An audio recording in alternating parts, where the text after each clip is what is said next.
如果要说什么样子的电脑是学生党最为合适的，那肯定就是笔记本。那如果要说什么样子的笔记本是最适合上大学去学习，方便便携没课的时候，轻松的去休闲的话，那无疑轻薄本是最为合适的，对吧？那如果要说在众多的轻薄本当中，哪一款轻薄本也是最适合学生玩家的，那么我面前的这一台小米的 Book Pro 142022，我觉得是一个挺不错的选择。而为什么这么说呢？我接下来的视频会一一的给大家介绍一下。我们先话不多说，开一个箱吧。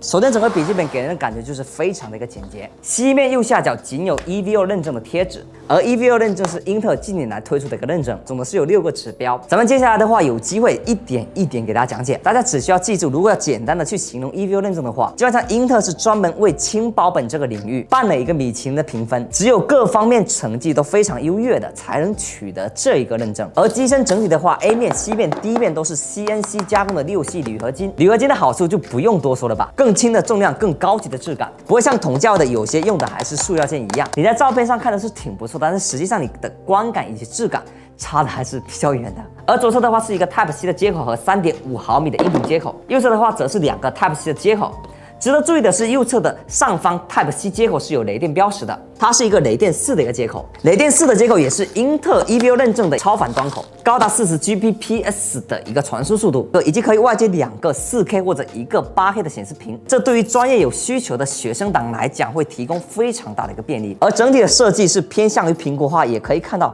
它是可以单手开合的，而且可以看到与没有 EVO 认证的机子来比，有着更快的一个唤醒速度。跟我们的手机是差不多的，而重量的话是约1.5千克，充电器的话是一个亮点，跟手机的充电器是差不多的，加上机身总的重量也不过1.69千克，符合轻薄本的一个定位。所以从整体的外观和便携性来看，起码在同价位下，小米的 Book Pro 142022在众多的轻薄本当中是非常出色的。本身小米玩的也是性价比嘛。CPU 搭载的是英特尔12代的 P 系列，也是我认为在 P 系列当中性价比最高的 i5 的 1240P。那为什么这么说呢？我们单看它的核心数，4个大核，8个小核，总的是12核16个线程。这参数就算放到我们的 PC 端的1240F 都没有的一个参数。P 系列为英特尔的异构架构，提高 CPU 的性能，同时又能做好更好的功耗以及更低的发热。可以看到，在跑 R23的单核测试当中，大核最高是跑到了4.4 GHz， 同时这也是 EVO 认证的重要指标之一。超强的性能，12代的1240P 就能满足这一项指标。还要值得一提的就是，就算是不插电，性能也不会有下降，续航是有所保证的。所以这是一个非常适合轻薄本的一个 CPU。可以看到整个机子的发热控制也是挺不错的，在进行游戏的时候才70度左右，就算是极限单烤 FPU 温度也才80度左右。而我们从 IDA64也可以看到，里面的是 Iris Xe 80EU 的一个核显，3D Mark Time Spy 的理论性能是1554。CPU 得分9017，GPU 得分1356，无线网卡也是最新的 AX211，标配的 CPS， 可以智能的为你去推选 WiFi 的一个热点，网络的速度大概是能提高30%左右，以及里面还搭载了最新的 PCI 4.0固态，以及最新的5200频率的LPDDR 的内存。从我们的 IDA64的内存测试当中，6.6万 MB 每秒的读取速度，以及6.3万的每秒的速度，延迟的话是105。而构造的话，我们可以看到用的是铠侠的 PCI 4.0固态 ，ASSD 的跑分如图 ，Dismark 的跑分如图。而整台机子的亮点，我反而认为是这一块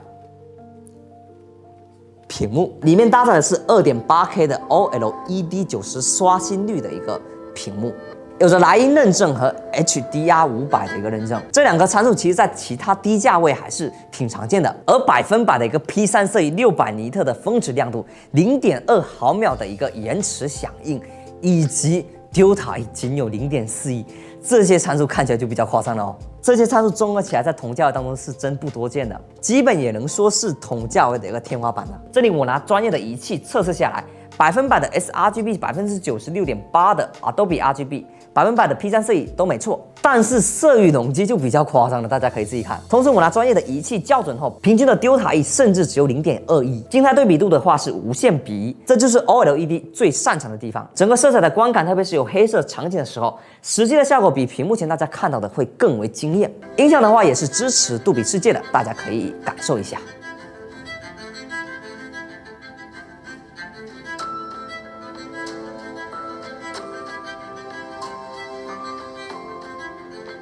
我们继续来到理论的跑分，新版的娱乐大师一共是120万，机部得分将近50万，显卡得分15万，内存得分比较夸张的40万。硬盘得分14万，虽然娱乐大师也是比较娱乐的，但是整体也能给个参考，让大家看个爽，对吧？在3D Bench R23的跑分当中，我们就可以看到，单核是1655分，多核是12257分，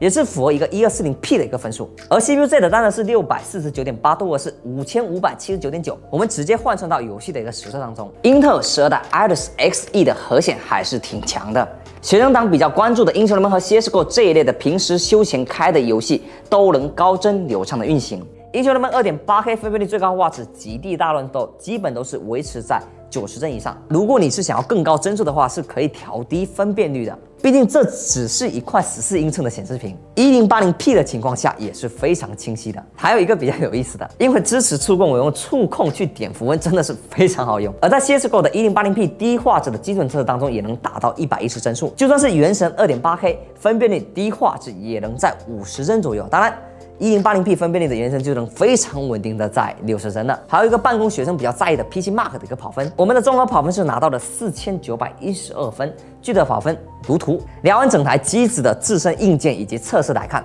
大家心里是比较有底的。但是有一个好东西，肯定有非常多人会遗忘。但是别忘了，这是一台小米的笔记本啊，它是支持小爱同学。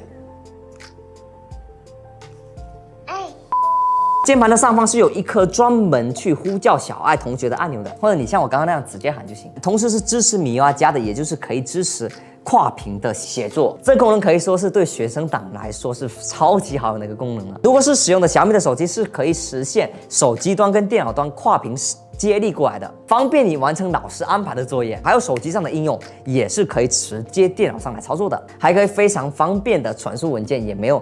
文件上大小的一个限制。再结合 EVO 认证的指标之一超能 AI， 它能帮助你在办公中实现 AI 降噪、AI 语音输入、实时翻译、虚拟背景等等等等。所以其实为什么就像开头说的，这是一款非常适合学生党的一个便携本，因为本身这台机子的性能、屏幕的一个数字、外观造型以及这个便携性，还有游戏休闲性等等各方面，几乎可以满足你在上大学4年里的一个需求的。毕竟这么高素质的一款屏幕，即使你在专业上对屏幕有所要求的话，也一定是能对你的口的。同时加上MIUI 加这些非常实用的功能，这才能让我下这个定论，这是一款非常适合学生党的轻薄本。那本期的视频就到这里，我们今天的视频就到这里，下次见，拜拜。